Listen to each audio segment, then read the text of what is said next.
Experience gather করার অনেক way আছে। আপনি ইন্টার্নশিপ করতে পারেন, পার্ট টাইম কাজ করতে পারেন, ভলেন্টারি কাজ করতে পারেন, এক্সট্রা কারিকুলাম অ্যাক্টিভিটিসে সম্পৃক্ত হতে পারেন, সিএসআর অ্যাক্টিভিটিসের সাথে সম্পৃক্ত হতে পারেন, বিভিন্ন জায়গায় ইভেন্টে কাজ করতে পারেন, শোরুমে কাজ করতে পারেন, কত রকমের কত ওয়ে আছে।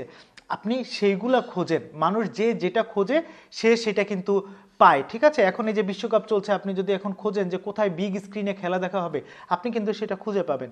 ঠিক একইভাবে আপনি যদি এইটা খোঁজেন যে আমার এখন গ্র্যাজুয়েশন কমপ্লিট হতে আর 1 বছর বাকি আছে, আমার অবশ্যই একটা পার্ট টাইম এক্সপিরিয়েন্স থাকা দরকার, আপনি অবশ্যই খুঁজে পাবেন কোথা থেকে আপনি সেই পার্ট টাইম এক্সপিরিয়েন্সটা পাবেন, সেটা আপনি খুঁজে পাবেন। আপনি যদি একটা ব্ল্যাঙ্ক রেজুমে নিয়ে কোনো রকমের কোনো ওয়ার্কিং এক্সপিরিয়েন্স ছাড়া কোনো একটা কোম্পানিতে অ্যাপ্লাই করেন এবং সেই কোম্পানি যদি দয়াপরবশত হয়ে আপনাকে একটা জব দেয়ও, তাহলে এই জবের স্যালারি কি 10 থেকে 12 হাজার টাকার বেশি হওয়া উচিত?